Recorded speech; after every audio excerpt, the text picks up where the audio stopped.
It began when I woke up one morning, just before daylight lifted from the east. Something didn't feel right. When I looked around, my bedroom was ancient and decayed. I heard no ringing from Father Jeremy's bell, signalling us to come downstairs for breakfast. Normally, I'd hear my housemates noisily make their way down the stairs as well, but there was nothing. My body felt heavy when I rose from my bed. There was a change to my hands too. They were draped in cloth bandages, brown with filth, and my fingers were unnaturally long. The door crashed forward as I turned the knob.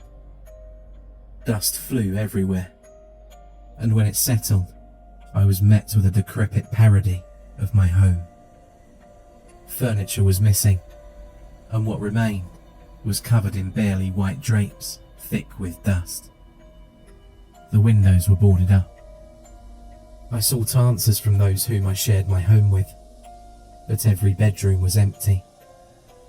Percy's, Mitch's, Gabe's, all of them. Not even their beds could be found.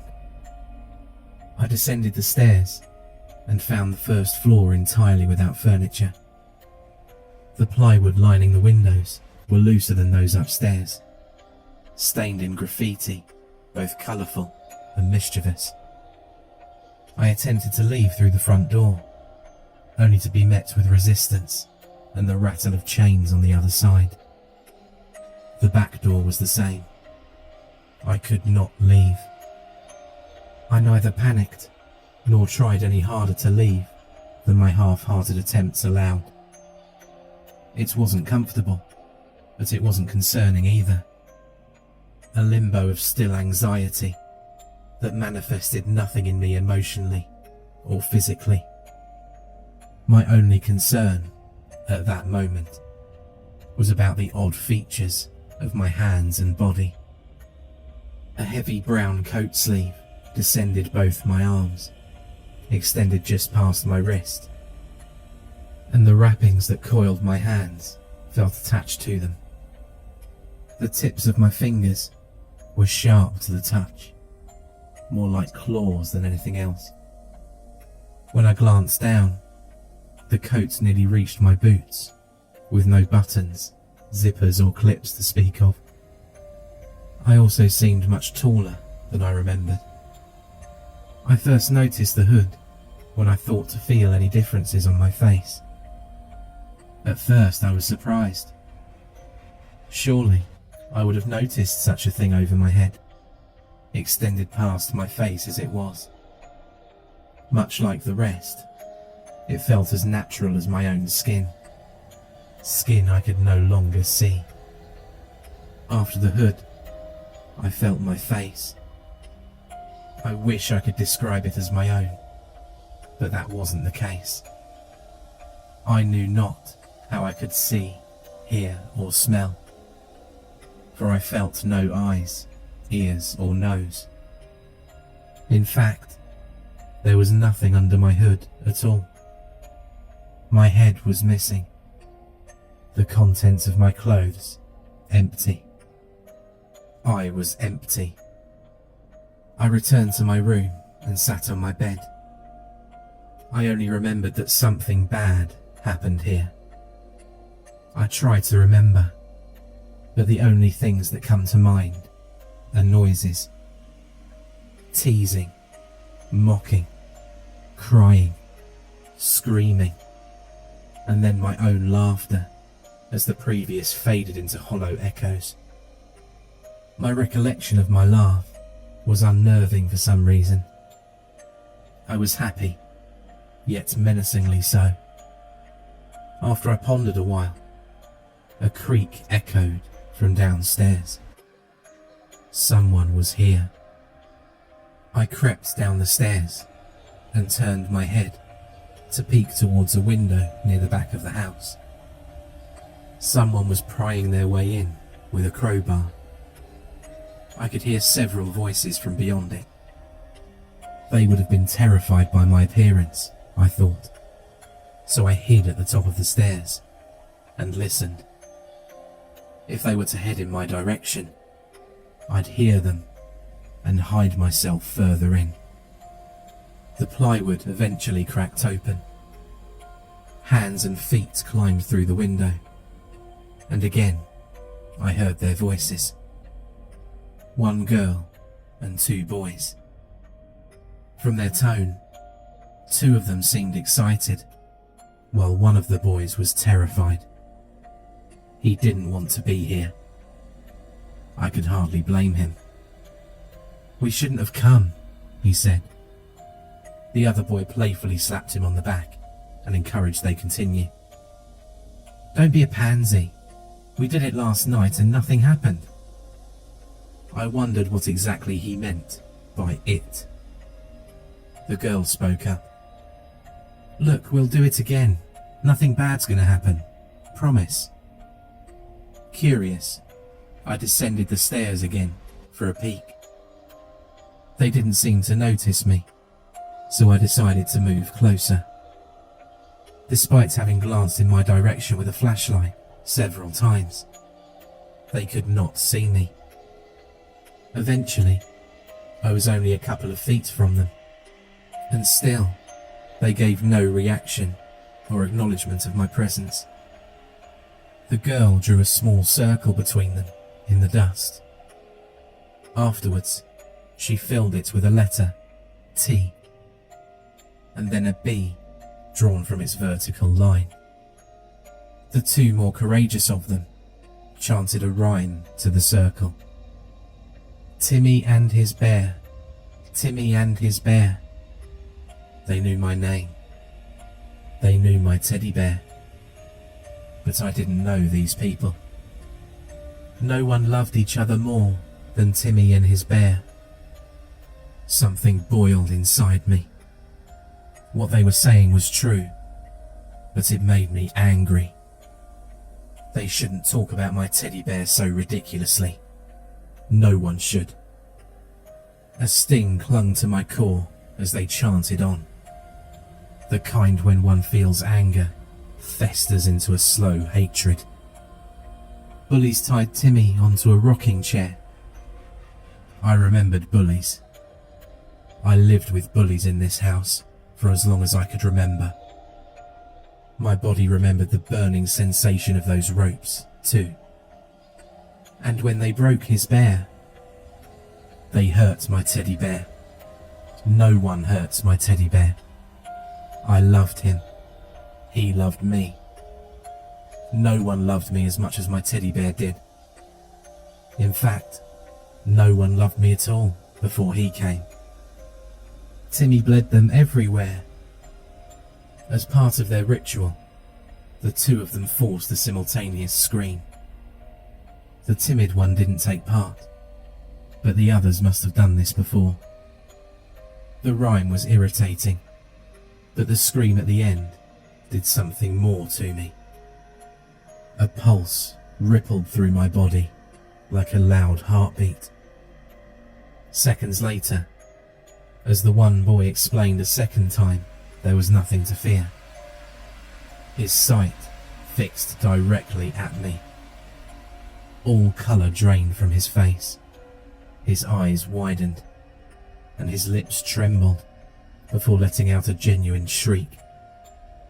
I wish he didn't do that. I learned a terrible thing in that moment. I get hungry when people scream. Before I could think about it, both claws dug deep in his chest. Something about the frozen trauma on his face was so appetizing, so I lowered myself closer to him. My hood enveloped his entire head. There was a crunch, and I lifted my face away. Memories flooded my mind that weren't my own, but his. His whole life flashed before me in a blink. Such a waste, such a bully. His parents didn't deserve his spite, yet he was an angry child anyway. There was a gift within him, though. An artist, great with paint and quite imaginative. His pain would have made for good inspiration. The girl screamed at the sight before noticing me on the other side of the room. She tried to run, but tripped on nothing in her panic. It dawned on me, if only for a brief second, how I must not appear human anymore. But I didn't care. She looked too delicious to think of anything else. I consumed her as well. Her memories pervaded my thoughts. She belongs to a truly abusive family. She's better off without them, dead or otherwise. She was always trying to fill a void with boys, gossip, makeup, and so on. As foolish as it was for her to come here, her academic skills were genius. A smart girl, even if her common sense betrayed her. That left only the reluctant boy, too petrified at the sudden chaos to scream or move. He stared at them, unable to see me. I didn't feel compelled to consume him, but I couldn't let him leave to tell the world about this. A hefty backhand ensured his unconsciousness. I decided to contemplate his fate later, so I dragged him to one of the empty bedrooms upstairs. I was confused as to why I did what I did as I paced back and forth in my bedroom. My chest sank with pity for them. They weren't the best, but they weren't the worst either. They were just children, seeking a thrill. Frustrated, I yanked and crushed a plank from my window. What I saw outside chilled my inhuman body to its empty core. Pillars of blackness, tall and thin, crawled along the horizon. Shadowy smoke trailed behind them as they followed each other. From where I stood, they were as drawn lines of ink that connected the earth to the orange-tinted sky. They marched slowly, always the same distance from each other. When I stared long enough at one, I could barely discern a pair of vertical eyes at its pinnacle. It was watching me. They were watching me. They sang in low whispers, forbidding I leave this place. I looked down through my window so as to plot an escape, but I witnessed the ground outside sink into an endless void, as if only to prove them right. I wished to move on, but I couldn't while here. Memories of what I've done came back to me as I stared off at those towering watchers. I did horrible things out of anger and misery in life. Things I wish I didn't. A loneliness set in, I thought long forgotten. My teddy bear wouldn't let me stay like this. He would have been here for me, gave me comfort, held me as tight as I held him. That's why he was the world to me. That's why I did what I did to those bullies. No one does that to my teddy bear. I know he must be out there, somewhere. I need to find my teddy bear. He'll make me feel better. He always does. I returned to the bedroom where I left the boy survivor. He was still breathing. Poor child, asleep in the presence of a monster. I gave him a pat on the head for comfort. It wasn't much, but there was nothing else I could do. When I pulled my claw away, an invisible tug shot between my palm and his head. I saw through his memories in that instant.